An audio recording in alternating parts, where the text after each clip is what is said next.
On arrive en milieu d'année scolaire et pour les lycéens, la question de l'orientation devient une priorité. Trouver la filière qui vous correspond, ne pas se tromper dans son orientation, c'est souvent problématique pour les futurs étudiants. Un petit éclaircissement s'impose avec Maxime Thomas. De nombreuses solutions sont mises en place pour que les étudiants trouvent au mieux leur voie dans le labyrinthe de l'orientation. Il existe une multitude de filières post-bac, les études courtes tout d'abord, avec les IUT et les BTS, et les études plus longues, en faculté, en prépa ou en école de commerce ou d'ingénieur. Et les différentes orientations possibles ne doivent pas être prises à la légère. Jessica Gourdon, journaliste au magazine L'étudiant.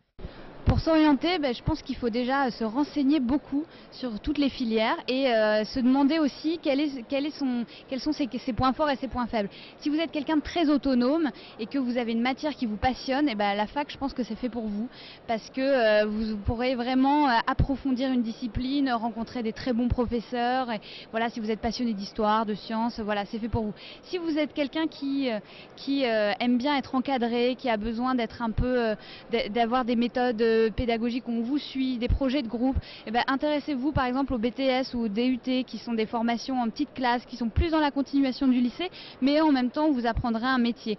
Après, si vous aimez la vie de campus, si vous avez envie par exemple de partir à l'international, de faire beaucoup de stages, là vous pouvez vous intéresser aux écoles de commerce, aux écoles d'ingénieurs qui recrutent après le bac ou après une prépa. Et après, si vous êtes très travailleur, oui bien sûr, les prépas c'est une très bonne formation, vous acquérerez de très bonnes méthodes de travail et de la culture générale.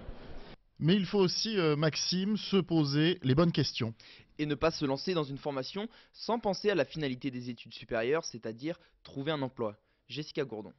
Les filières les plus porteuses, c'est difficile à dire.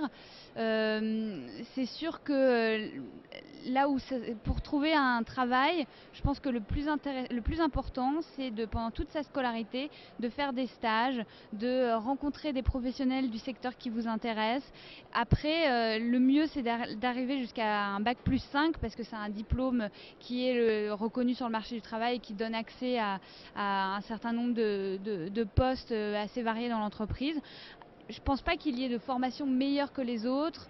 Il y a plus évidemment de recrutement dans le secteur par exemple de l'informatique que dans le secteur avec un master de sciences humaines, c'est plus difficile. Mais rien n'est impossible du moment qu'on a trouvé une voie, un métier, qu'on a fait des stages. Je pense que c'est tout à fait possible de trouver un emploi dans toutes ces filières. Alors pour en savoir plus, vous pouvez vous documenter auprès de votre CDI, mais aussi dans les centres d'orientation. Et vous pourrez gratuitement vous entretenir avec les conseillers d'orientation qui vous aideront grâce à des tests notamment à trouver la meilleure orientation selon votre profil et vos capacités. Car de trop nombreux lycéens, boostés par leurs résultats au baccalauréat, se lancent dans des formations comme la faculté sans vraiment avoir une idée précise des cours à l'université. Les pièges à éviter, c'est de s'inscrire dans une discipline à l'université sans bien savoir à quoi elle correspond et justement quand on est quelqu'un qui n'est pas très autonome dans son travail, parce que voilà, aujourd'hui il y a 50% des étudiants qui au bout d'un an à la fac soit se réorientent soit abandonnent, donc c'est énorme. Donc 1 sur 2 qui arrive à l'université va finalement abandonner au bout de la première année. Donc voilà, ça c'est vraiment très important de bien se renseigner avant de choisir. Et puis Maxime, pour bien se renseigner, on peut aller sur les différents salons étudiants qui sont organisés, puisque les universités, les écoles y sont présentes. Et oui, c'est le meilleur moyen pour pouvoir rencontrer en même temps les professeurs et les étudiants qui sont tout de même les mieux placés pour vous parler de leur formation.